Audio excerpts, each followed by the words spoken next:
Welcome to the Therapeutic Food Solutions podcast. I'm your host, Mary Mitchell. I'm an integrative nutrition health coach, therapeutic diet expert, and founder of The Road to Living Whole. There are many different diets out there. It's hard to know which one is right for you with your chronic illness and autoimmune disease. In this podcast, I'm going to share with you the foundational pieces every single therapeutic diet out there shares, and also how to use the best one for your particular diagnosis.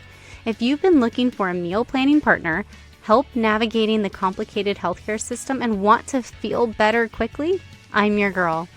Grab your kombucha and notebook. Let's dive in. Hey everyone, welcome back to the podcast. I am super excited for today's topic because it is one that I have witnessed a lot in the chronic illness world, but there's just not a lot of attention to it. And the way it's talked about is not the most healthy or helpful, I think. And it's eating disorders. And in the chronic illness world, a lot of time, what I've seen in my experience as a health coach is people think that they just need to try the next new diet and then maybe combine diets. And so they're eliminating and eliminating and eliminating. They do this for years. And then when it's time to okay, it's time to introduce foods, you're malnourishing yourself, they get terrified. And it is a long road that I am not trained in to help people work through. Today, the guest I have, her name is Mallory.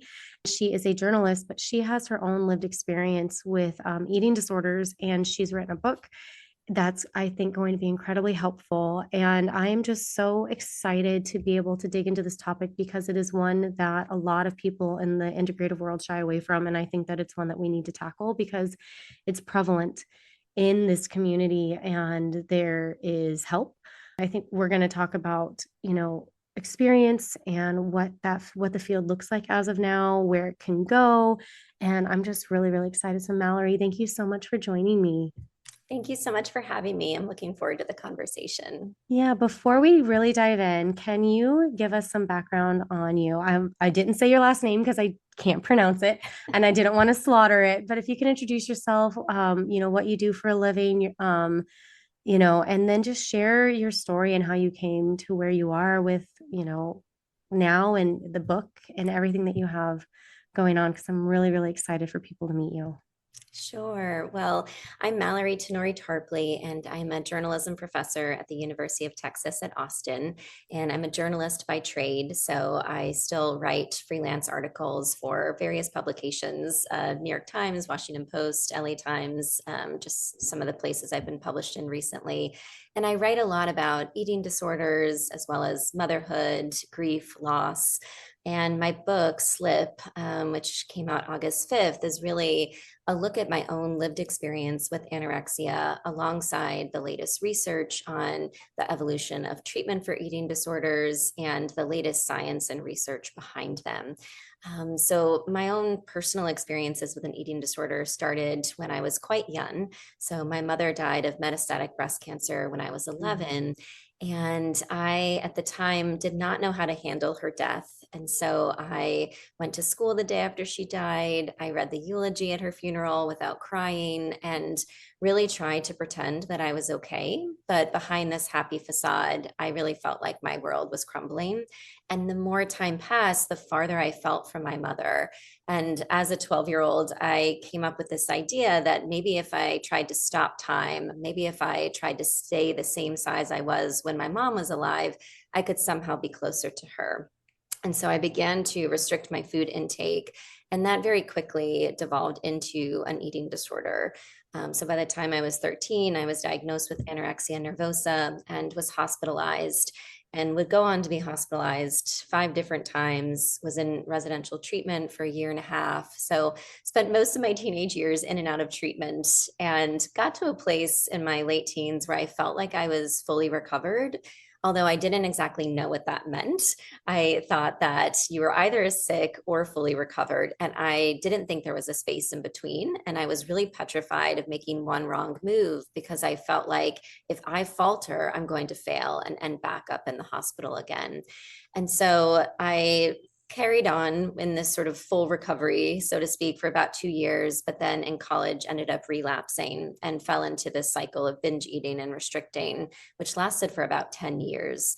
And then it wasn't until my late 20s where I really began to reframe my thinking around recovery and began to see it not as a perfectionistic ideal, but more of a work in progress. At the time, I was helping journalists to tell more stories about the messy middles, sort of what happens after people experience a trauma or tragedy or illness. And it occurred to me that that could be a really helpful framework for my own story. So I began to think about this idea that slips happen in recovery and we have to normalize that and destigmatize slips, but progress is always possible too. So I began to think in terms of this framework, and it really helped me to make meaningful progress forward. And yet, I didn't see anyone writing about this. I'd never heard about this in books that I'd read on eating disorders, which by and large were written from the perspective of people who were fully recovered. And so I, for the longest time, thought I was the only person in this place. But then I started to interview people and realized that this middle place, as I call it, which is sort of the name I've given to this space in between acute sickness and full recovery, is actually quite populous. And so that led me to want to write my book, Slip, to really look at the nuances of recovery from an eating disorder, what it looks like to be better, but not all better, and to really help people in this place that I find myself in to feel more seen and heard. How powerful.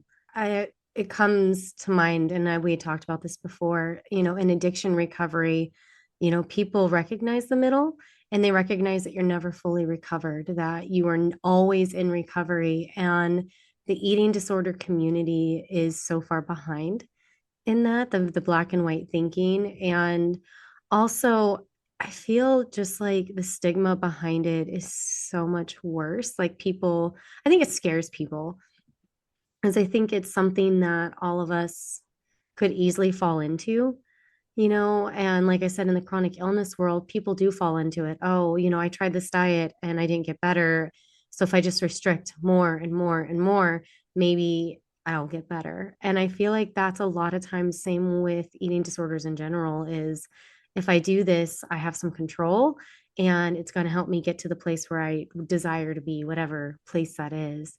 And it's not healthy. People are scared to talk about it. People don't know how to handle it.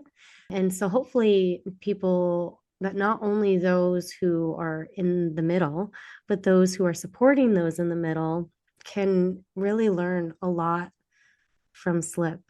I think that that's just such a powerful place to be. Can you tell us more about what you've found and what has been so helpful for you, and have you helped others in this place as of yet? I have lots of questions. Yes. So I've definitely learned a lot. I thought that I was an expert on eating disorders because I've lived through one, but then I started to really look at the research and interview people with lived experience and clinicians and found that there was a lot that I didn't know, partly because the research has evolved a lot since I was in treatment in the late 90s.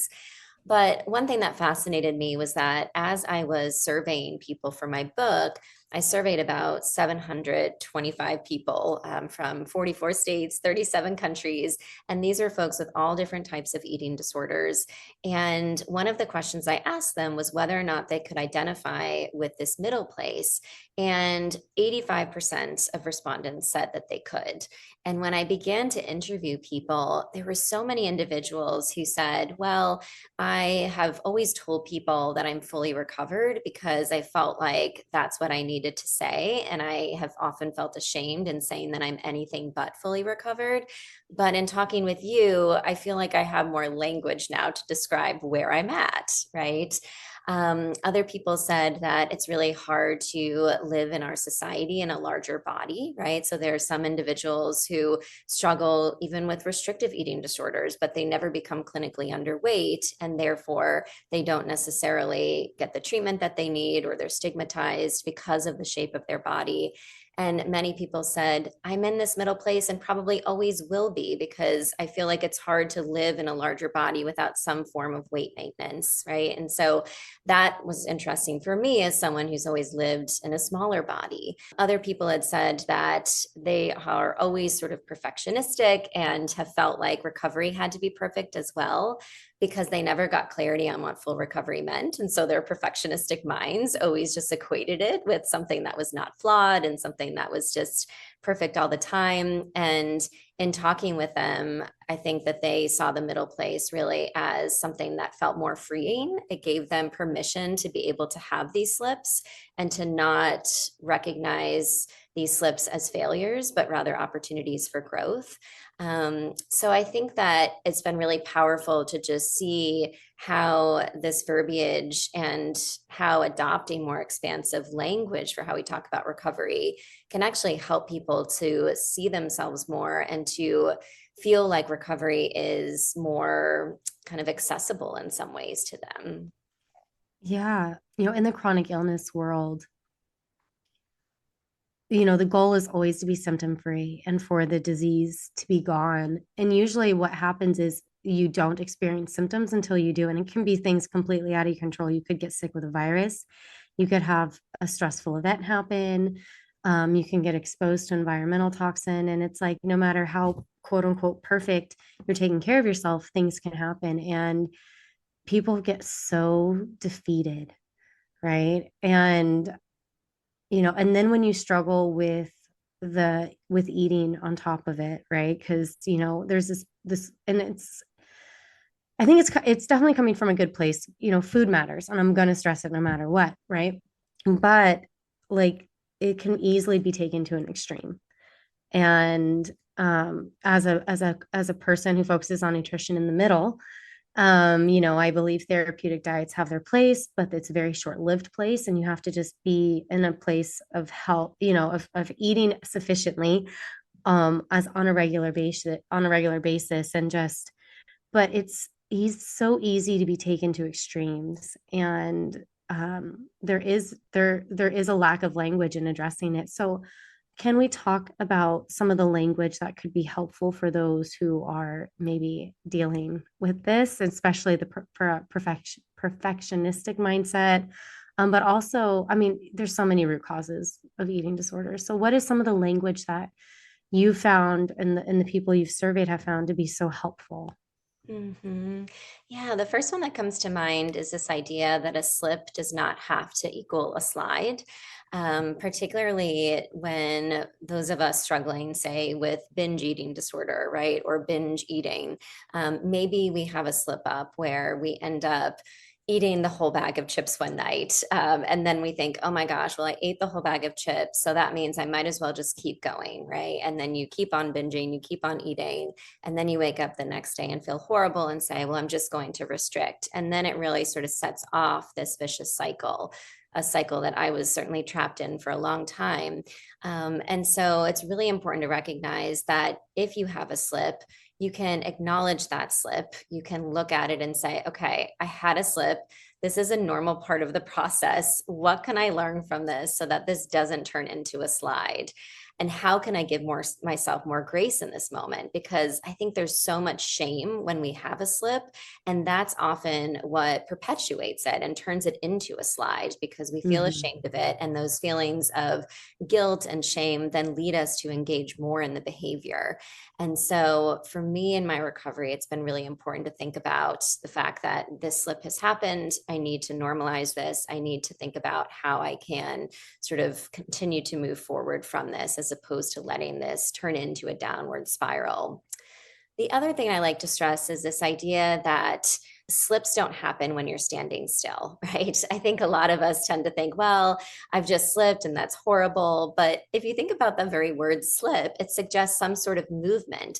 And very often it's when we are trying to move forward in our recovery and we're doing really hard things that we do end up slipping. And that's normal. So many of us expect that we're going to keep moving forward and not come across any roadblocks, or that we're going to just naturally know how to circumvent those roadblocks and bypass them.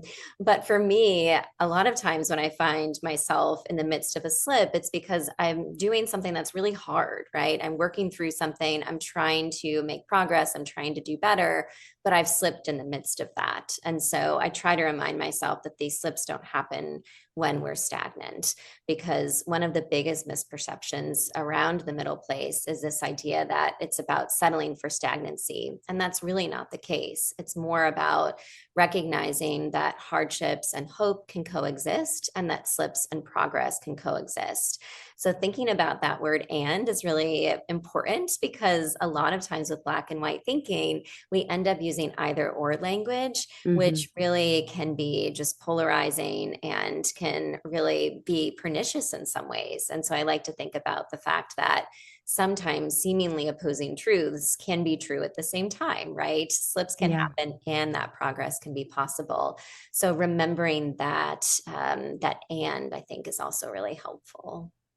Yeah, that's so powerful. I have an 18-month-old, and she's doing a whole lot of learning right now, and she trips and falls on her toes. Like her toes trip her up all the time, and she's trying new words, and like she just keeps going.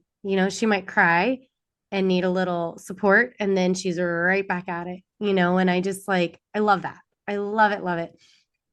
As we get older, we somehow think that, you know, it somehow stops. When we are learning, we are learning new ways to do things, or learning a new skill or a different skill to handle the same situation. We think that we should just be perfect from day one, and we don't give ourselves the grace or the encouragement, or the pick ourselves up, dust ourselves off, and keep going. And I think that we are just so hard on ourselves, and it's really heartbreaking, because we wouldn't talk to other people the way that we talk to ourselves. But I love that. Like, and I feel like that's something that I've had to learn as I've gotten older. Like in my teen years, everything is so black and white, right? And then as you get older and experience more life and see more things happening, that black and white thinking is destructive. And you learn, as frustrating as it is, that there's a whole lot of gray and there's a whole lot of coexisting. There's the beauty in that. And I love that we're getting to a place where we can expand the language and keep moving forward, and for people to recognize that a slip is part of the learning. And again, that it's an and, not an or. Like that's just those little shifts. I mean, little, quote unquote, but they're such huge shifts. And I feel like that's where also a place where we can let others come in and walk alongside us, right? A lot of times people want to help and want to support, but they don't know how. And when you don't have the words to give them, everybody's just fumbling and not doing a very good job. But being able to communicate with those around us that love us and want to see us happy and healthy, having language to explain and to support, I think is just so, so powerful. Yeah, I think so too. I just, yeah, found myself nodding so many times when you were just talking now, because I do think too that when we talk about this notion of being in the middle place, we can then also let people know that we're a work in progress and that we're in recovery, as opposed to being fully recovered with this definitive finish line. Because at least for me, I found that when I was telling people I was fully recovered, in college and beyond, I was still very much struggling, but I didn't feel like I could admit that. And because I kept telling people I was fully recovered, I therefore didn't think that I could ask for help, because I thought, well, I got help earlier on in my teenage years. I'm beyond that. I shouldn't look like I need help because I'm supposed to be all better. But when we let people know that we are in recovery, it suggests that it's ongoing, and it gives Mhm. us more permission to be able to ask for help so that we can keep moving forward, because we know that our secrets keep us silent and they keep us stuck. And so often eating disorders thrive off of secrecy. It's very easy to just try to keep all of our slips secretive. But that's when they are more likely to turn into slides and lead us to a place where we've relapsed or we need higher levels of care. And so, as hard as it is, I'm always trying to verbalize my slips to my husband, right? Thinking about how do I make sure that this slip doesn't just live in secrecy, but then I can put it out in the open to recognize it, to name it, and to hopefully learn from it. So, that's part of this idea of the middle place, too, is just being able to feel freer in asking for help and talking about the imperfections of recovery. Yeah. And like the other thing, like I just keep going back to this as somebody who I have family members who have struggled with binge eating disorder and things like that. And, over the years, I've been the person that they tell their slips to. And I'm just like, and I also like, but it's always hard because I'm like, I don't know how to support them fully. Like I can listen, I can support, I can let them vent and let them problem solve and maybe give like ideas or suggestions. But it's like how to support them, I think, is really, really hard. And so, again, I'm just so excited about that aspect of your book. For me, someone on the other side who wants to be able to support them and to have the language and the knowledge to be able to do so in a healthy way, I think is just so powerful, and I'm so excited for that. Because again, it's like, so even if you do tell about a slip, you don't want to get shamed for it. You don't want to get minimal. You don't want the situation minimized, and I feel like that's very easy for us to do, is like, oh, everybody sits down and eats an entire bag of chips. Sometimes it's normal. And that might be helpful for some, but I don't know, like, does that seem dismissive or minimal? And so it's like being able to understand that side, but also have the language on the other side to be able to support, I think is just so helpful. But also, you know, the confidence of somebody to say, that comment wasn't helpful, but this would have been, I think, because what would be helpful for one is not helpful for another. And that's where I think the confidence of, oh, this is normal. It was a slip. I want your support, but here's how you can support me. I think is just, but again, it's that language barrier of I don't know how to communicate that in a way that's nice or productive, or even what I exactly need. I just know that felt wrong. And I think that the more we can have language, like we talked about how um, you know, drug addiction has so much language and is so much further ahead than eating disorders.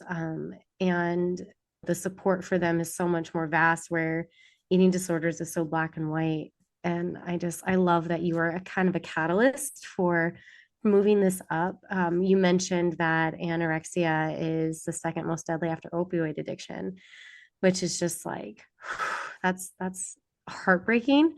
And how far behind the industry is and being able to support them when that's a very high death rate. Like that's heartbreaking. Yeah, it's really just sad looking at the numbers because an estimated 30 million Americans will struggle with an eating disorder at some point in their lifetime.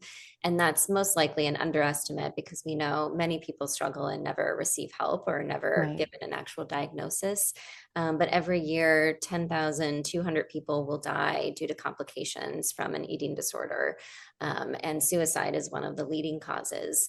But it's really devastating when you think about the toll that these disorders take on people. Mm-hmm. And research dollars for eating disorders are notoriously low compared to other mental health disorders like schizophrenia or even Alzheimer's. We look at the numbers, and federal funding is quite low. And as a result, the eating disorder fields is often sort of just dismissed as being niche, right? It's sort of Mm-hmm. this idea that eating disorders are a niche topic. And so it's even hard sometimes for researchers to get their work into kind of these big medical journals. There was a study that came out not long ago looking at how a lot of the bigger medical journals will tell eating disorder researchers that they should try to place that research in an eating disorder research journal.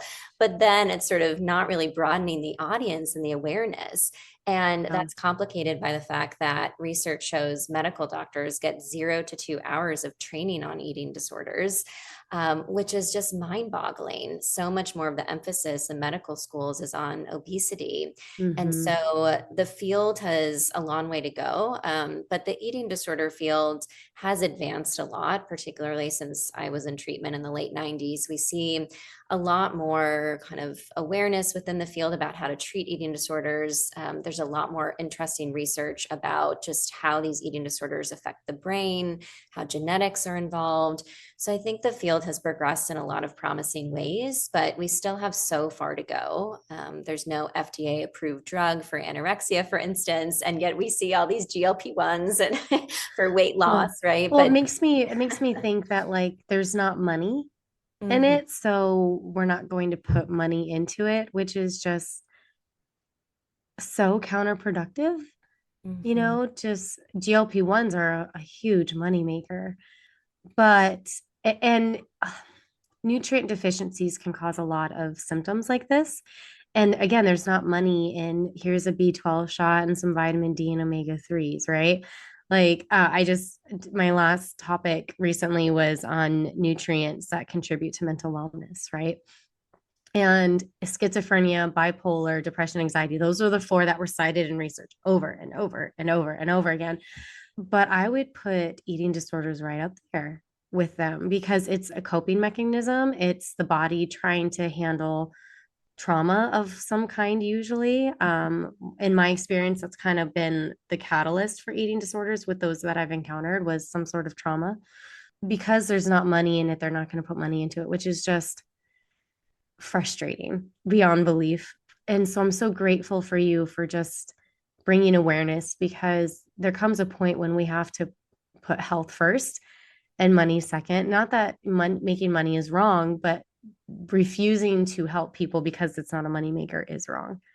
And so I'm so grateful for you being willing to be vulnerable with sharing your story and being willing to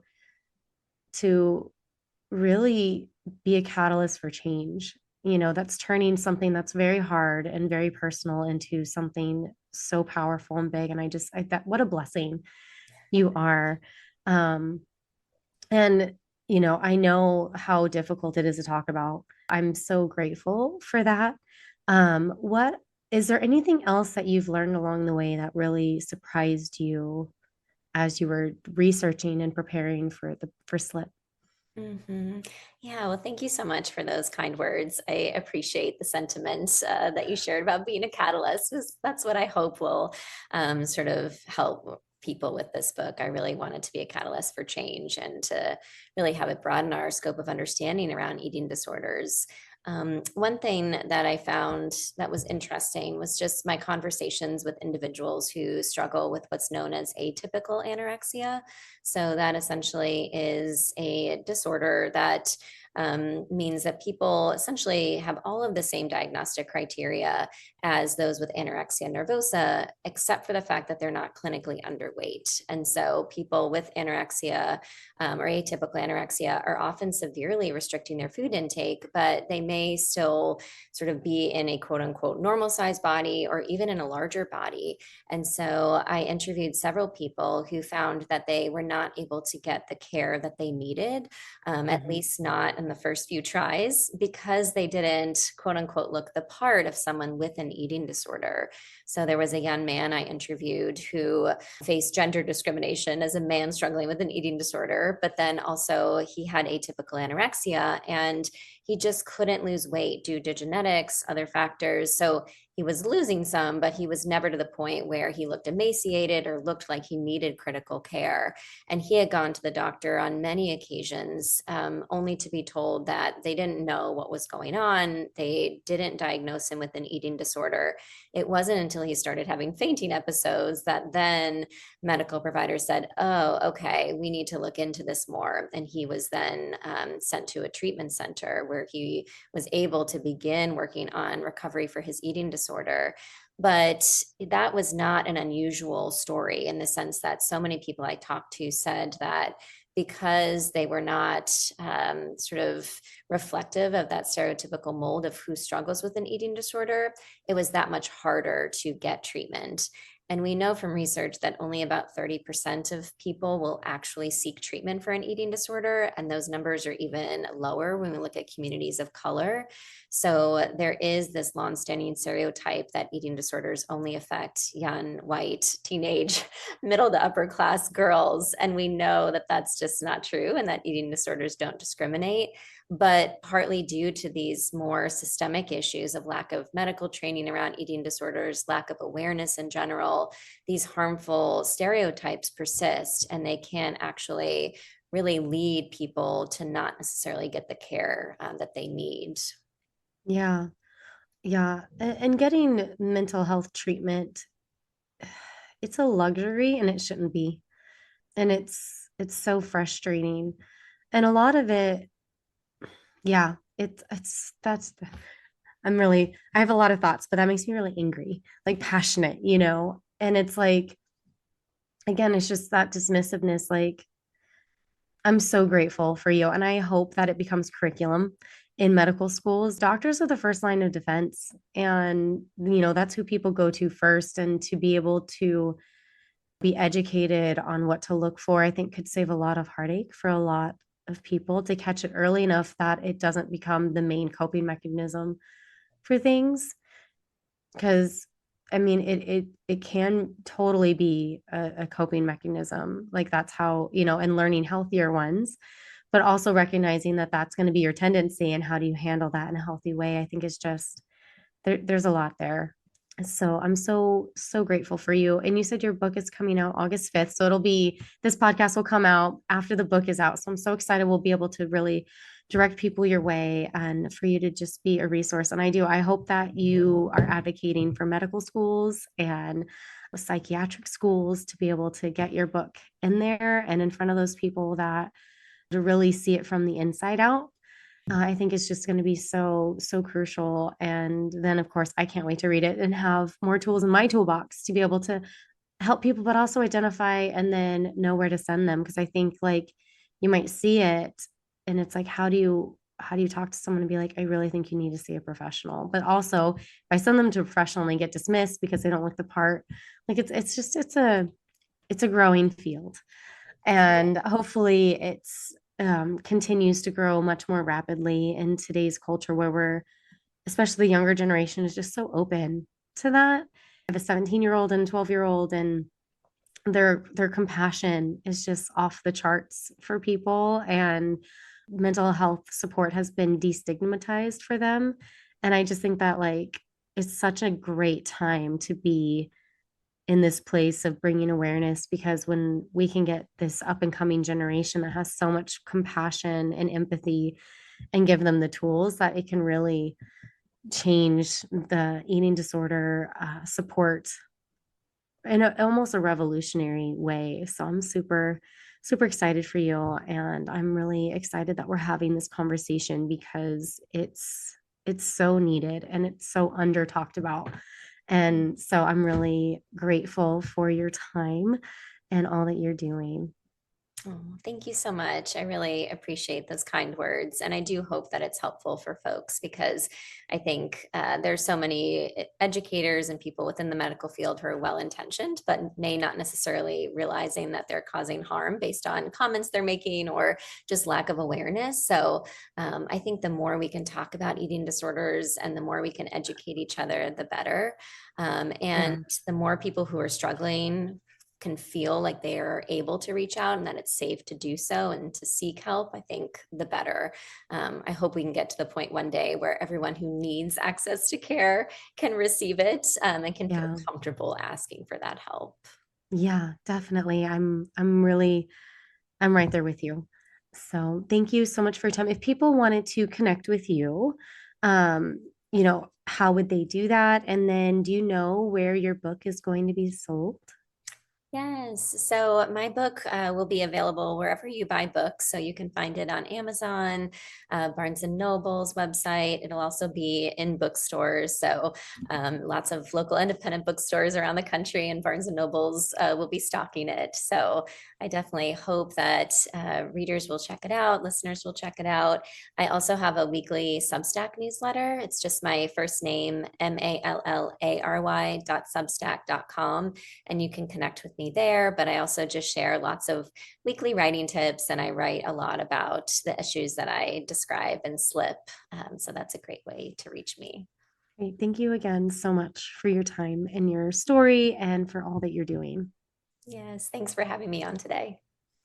What an incredible conversation with Mallory. I have to say, I'm excited to see what she is doing and hope that as time goes on, she's able to make the huge impact in the world of eating disorders and education for practitioners and for ourselves that she is working towards. Earlier in this conversation, I shared that I see people trying all kinds of diets, combining diets, leaving themselves with very little to eat in an effort to reverse their chronic illness symptoms. They are overwhelmed by how eating for chronic illness seems complex and will bounce between nourishment and anxiety. I've been there. I tried all the different diets out there myself when I was on a quest to reverse my symptoms because I wanted to live a full and thriving life with my kids. Through that experience, I became a health coach and partner with naturopathic doctors to help their patients navigate the food and lifestyle side of chronic illness recovery. I created meal plans to exercise my passion of making food functional, enjoyable, and most importantly, delicious. That the path to reversing symptoms is not just about a change of mind, but a journey of healing one plate at a time.